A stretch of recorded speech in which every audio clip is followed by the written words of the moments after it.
بات کریں پوری دنیا کے مسلمان، تو وہ قربانی کے ایام میں وہ بھی اللہ کی رضا کے لیے جانور ذبح کر رہے ہوتے ہیں۔ بڑی برکتوں والا یہ بھی مہینہ ہے، خاص کر یہ ایام، یہ 10 دن جو ہیں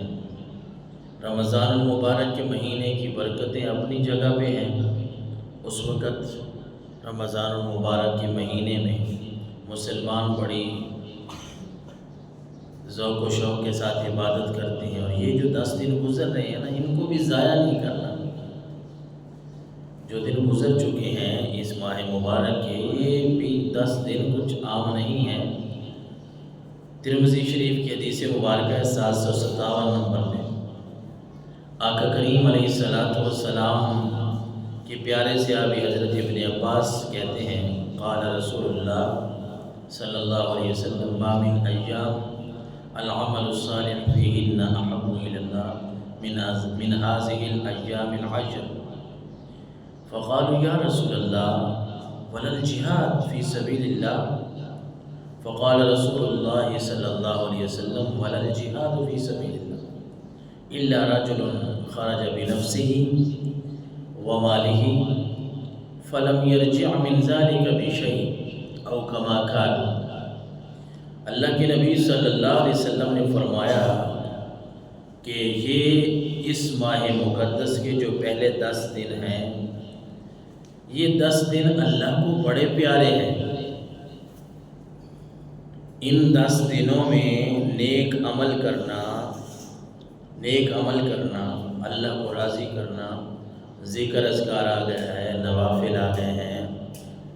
تسبیح بیان کرنا، اللہ کی تکبیر بیان کرنا، یعنی کوئی اللہ اکبر پڑھ رہا ہے، کوئی تسبیح بیان کر رہا ہے، کوئی کسی عبادت میں اپنے ایام اور اپنی راتیں گزار رہا ہے، کوئی کسی میں، بڑی بابرکت راتیں ہیں، یہ بڑے بابرکت دن ہیں کہ ما من ایام العمل الصالح فیہن احب الی اللہ من هذه الایام العشر۔ ان 10 دنوں میں اللہ کو نیک عمل بڑا پسند ہے۔ تو کسی صحابہ کرام میں سے وہ صحابہ کرام نے عرض کر دی کہ یا رسول اللہ الجہاد فی سبیل اللہ، یہ ایام بڑی برکت والے ہیں، کیا جہاد فی سبیل اللہ سے بھی زیادہ ثواب ہے کچھ ان دنوں میں؟ آپ اندازہ لگائیں۔ جہاد کے بارے میں صحابہ کرام نے سوال کر دی کہ اللہ کے رسول، یہ جو 10 دن ہیں، کیا یہ 10 دنوں کے نیک عمل یہ جہاد سے بھی، جہاد فی سبیل اللہ سے بھی بڑھ کر ہیں؟ تو اللہ کے رسول صلی اللہ علیہ وسلم نے فرمایا ہاں، جہاد فی سبیل اللہ سے بھی زیادہ ثواب ہے ان ایام میں، سوائے اس آدمی کے کہ جو بندہ جہاد کے لیے گھر سے نکلا، خرج بنفسه وماله فلم يرجع من ذلك بشيء، ایک بندے نے گھر کا سارا سامان اٹھایا، پیسہ، مال و دولت جو اس کے پاس جتنی طاقت تھی، پیسہ اپنا لیا، اپنی تلوار، اپنی بندوق، اپنا سامان لیا، جہاد کے لیے چلا گیا، مال بھی خرچ ہو گیا، جان بھی خرچ ہو گئی، یعنی شہید ہو گیا۔ صرف اللہ کے نبی نے فرمایا جس نے مال اور جان دونوں اللہ کے راستے میں خرچ کی، خلاصہ یہ بنتا ہے صرف اس کو ثواب زیادہ مل سکتا ہے، ورنہ یہ جو 10 دن ہیں ان میں جو نیک عمل ہم کرتے ہیں یہ اللہ کو بڑے پسند ہے۔ تو مقصد خلاصہ یہ نکلا کہ ہمارے لیے صرف قربانی کے دن جو ہے وہ اہم نہیں ہے، وہ تو ہیں ہی صحیح، بلکہ اس سے پہلے یہ دن جو چل رہے ہیں ذوالحجہ کے، ان میں بھی عبادت زیادہ کرنی چاہیے، اللہ کو بڑے پسند ہیں یہ دن۔ اور ترمذی شریف کی اگلی حدیث ہے 758 نمبر پہ، حضرت ابو ہریرہ روایت کرتے ہیں عن النبی قال ما من ایام احب الی اللہ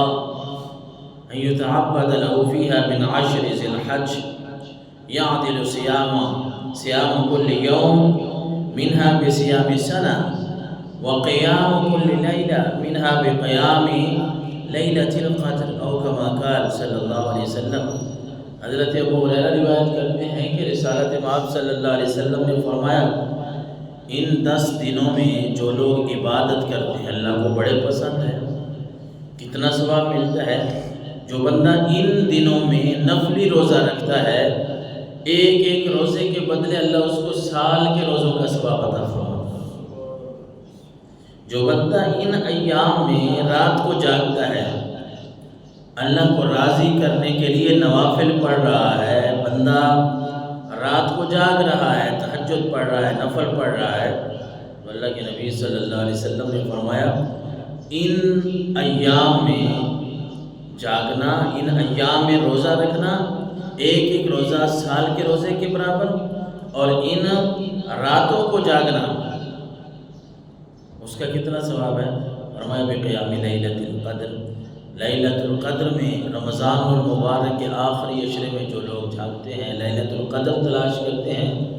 جتنا ثواب ان کو ملتا ہے ان ایام میں، ان راتوں میں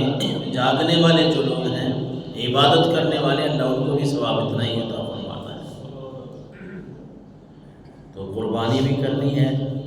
قربانی کے فضائل بھی سمجھنے ہیں،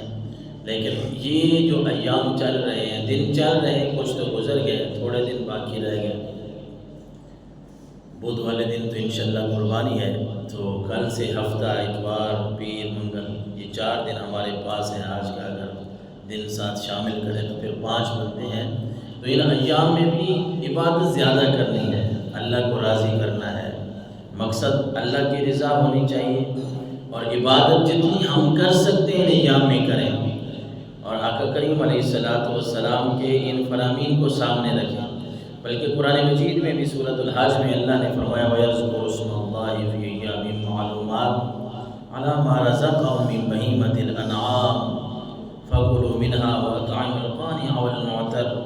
قربانیوں کے بارے میں اللہ تبارک و تعالیٰ نے ان ایام کے بارے میں فرمایا کہ ان ایام میں، ان دنوں میں میرا ذکر زیادہ کرو، اللہ کا نام زیادہ لو۔ جو ذکر، کوئی خاص ذکر اللہ رسول نے مقرر نہیں فرمایا، جو مرضی ہے ذکر کریں۔ آپ اللہ اکبر پڑھ رہے ہیں، آپ سبحان اللہ پڑھ رہے ہیں، آپ استغفر اللہ پڑھ رہے ہیں، جو مرضی ہے کریں۔ اور آقا کریم علیہ السلام نے ان ایام سے پہلے، جس طرح ہر سال حدیث مبارکہ ہم یہ سنتے ہیں، ہم بتاتے رہتے ہیں کہ چاند نظر آنے سے پہلے جن لوگوں نے قربانی کرنی ہوتی ہے، انہوں نے اپنی حجامت بنوا لینی ہے، تو پھر اس کے بعد جب وہ قربانی کرنے کے بعد جب حجامت بنواتے ہیں تو ان کو ثواب ملتا ہے۔ لیکن یہ سنت ہے۔ بہت سارے میسیجز آتے ہیں، ٹیلی فون آتے ہیں، پھر پوچھتے ہیں دوست احباب جی میں نے ناخن کٹوانے ہیں، بھی میں کٹوا لوں۔ وہی آپ کٹوا سکتے ہیں، سنت ہے، اگر آپ عمل کر سکتے ہیں تو ثواب ملے گا، نہیں عمل کریں گے تو گناہ نہیں ہے، نہیں عمل کریں گے تو گناہ نہیں ہے۔ جتنا ہم ان باتوں پہ غور کر رہے ہیں نا، اچھی بات ہے، کرنا چاہیے۔ کاش کہ ہم اپنی 5 جو فرض نمازیں ہیں ان کے لیے بھی تو کبھی غور کریں۔ یہ 5 نمازیں جو فرض ہیں وہ ہم چھوڑ رہے ہیں۔ یعنی میں یہ سوچتا ہوں کہ ہماری سوچ دیکھیں، ایک بندے نے ظہر کی نماز نہیں پڑھی، عصر یا مغرب کی نماز فرض چھوڑ دیا اس نے،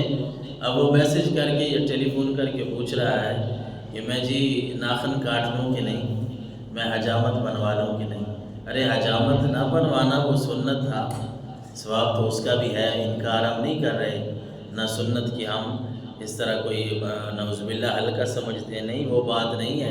لیکن آپ کے لیے پہلے تو فرض تھا نا، آپ نے فرض کو چھوڑ دیا ہے،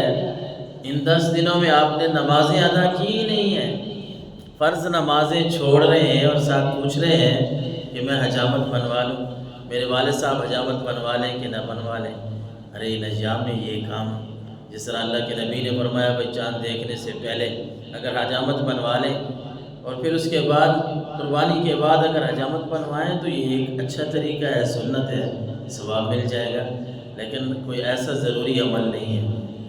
فرض جو ہیں ان کو بھی سامنے رکھنا ہے، اللہ کے نبی صلی اللہ علیہ وسلم کی جو سنتیں ہیں